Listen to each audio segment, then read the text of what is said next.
जैसे आज की दुनिया अपने एडवांस टेक्नोलॉजी के दम पर आगे बढ़ रही है, आने वाले समय में अगर किसी को टाइम ट्रेवल की घटनाएं सुनने को मिलेंगी तो आश्चर्य नहीं होगा। आज के समय में टाइम ट्रेवल करना फिलहाल तो मुमकिन नहीं है, लेकिन अगर हमें किसी टाइम ट्रेवल की स्टोरी सुनने को मिलती है तो सुनने में काफी ज्यादा फैसिनेटिंग लगता है। आज की स्टोरी भी कुछ ऐसी ही फैसिनेटिंग है। इन जुलाई 1954 जापान के टोक्यो में हानेडा एयरपोर्ट पर एक प्लेन ने लैंड किया। एक स्मार्टली ड्रेस्ड आदमी आम पैसेंजर्स की तरह एयरपोर्ट पर आया और एयरपोर्ट के नियम के हिसाब से सारी चीजें फॉलो करता हुआ आगे बढ़ने लगा। लेकिन जब पासपोर्ट चेकिंग की बारी आई तब कुछ ऐसा हुआ जो आज भी एक पहेली बन के रह गई है।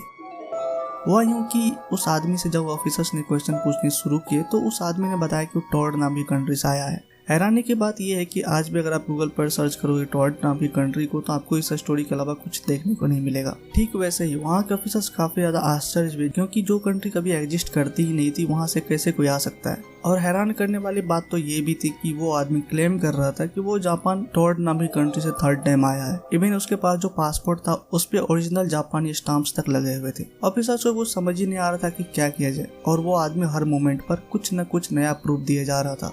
पूछताछ करने पर पता चला कि उस आदमी का प्राइमरी लैंग्वेज कोकासियन था और वो जापानी के साथ साथ काफी सारे अन्य लैंग्वेजेस भी बोल लेता था। फिर भी एक ऐसे प्लेस से आना जो कभी एग्जिस्ट ही नहीं करती थी, किसी भी ऑफिसर्स के गले के नीचे जा ही नहीं रही थी। और जब किसी को अंत में कुछ समझ में नहीं आया तो प्रूफ के लिए उस आदमी को एक मैप दिया गया और बोला गया कि अपने कंट्री को इसमें पॉइंट आउट करो कि तुम्हारा कंट्री है कहाँ पर। मिस्ट्री मैन ने तुरंत उस मैप को देखा और हंसने लगा और कहने लगा, आखिरकार यहाँ पर अंडोरा क्यों है? आपको बता दे, जिस जगह पर उसके अनुसार उसका कंट्री होना चाहिए था वहाँ पर अंडोरा की लोकेशन आती है, जो फ्रांस और स्पेन के बीच का बॉर्डर है। इवन उसके मुताबिक टॉर्ड नाम की कंट्री ऑलमोस्ट 1000 ईयर्स से एग्जिस्ट करती है, तो कैसे कोई इतने पुराने कंट्री के जगह पर अंडोरा लिख सकता है। और इवन उस आदमी के पास कुछ करेंसीज भी मिली जो डिफरेंट कंट्रीज की थी, और उसने बताया कि वो अक्सर इस तरह की बिजनेस ट्रिप्स करता है। उसने कुछ और भी डिटेल्स शेयर की, जैसे कि किस कंपनी में वो काम करता है, इवन वो कौन से होटल में रुकने वाला था। और इसके बाद जब ऑफिशियल्स ने उस कंपनी के बारे में पता लगाया तो जानकर सबको हैरानी हुई, क्योंकि वो कंपनी टोक्यो में एग्जिस्ट करती थी और इवन वो होटल भी एग्जिस्ट करता था जिसके बारे में वो आदमी मेंशन कर रहा था।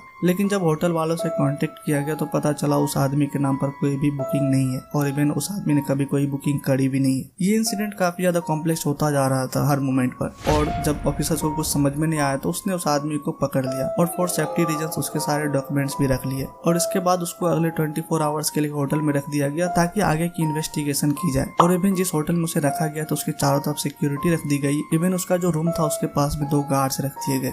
अगले दिन उससे इन्वेस्टिगेशन होनी थी, और इसके लिए जब मॉर्निंग उसके कमरे को खोला गया तो वहाँ पर जो हुआ वो किसी के भी विश्वास करने लायक ही नहीं था। जिस कमरे में उस आदमी को रखा गया था उसमें कोई बालकनी नहीं थी, ना कोई सेकंड बाहर जाने का रास्ता था। ऊपर से गेट पर 2 गार्ड्स थे, लेकिन फिर भी उस रहस्यमय आदमी का कोई नामो निशान नहीं था। और सबके होश तब उड़ गए जब देखा गया कि उससे लिए हुए सारे डॉक्यूमेंट्स भी गायब हैं। कुछ लोगों का यहाँ तक मानना था कि वो आदमी एक पैरेलल यूनिवर्स में था और समहाउ पैरेलल डायमेंशंस को पार करता हुआ हानेडा एयरपोर्ट पर आ गया। कुछ लोगों ने यह भी माना कि वो एक टाइम ट्रेवलर था और गलती से समय में पीछे आ गया था। और कुछ लोग ऐसे भी थे जो इन्हें इंटरनेट पर फैली हुई स्टूपिड और फैसिनेटिंग स्टोरी मानते हैं। आपको क्या लगता है कि ऐसा कोई पॉसिबल है कि कुछ इस तरह की स्टोरी हो सकती है? कमेंट करके जरूर बताएं। और हाँ, अगर आपने इस वीडियो को अभी तक लाइक नहीं किया तो लाइक जरूर करें। इवन हमारे चैनल को आप सब्सक्राइब जरूर कर सकते हैं आने वाली वीडियोस को देखने के लिए। See you again new video, until then bye.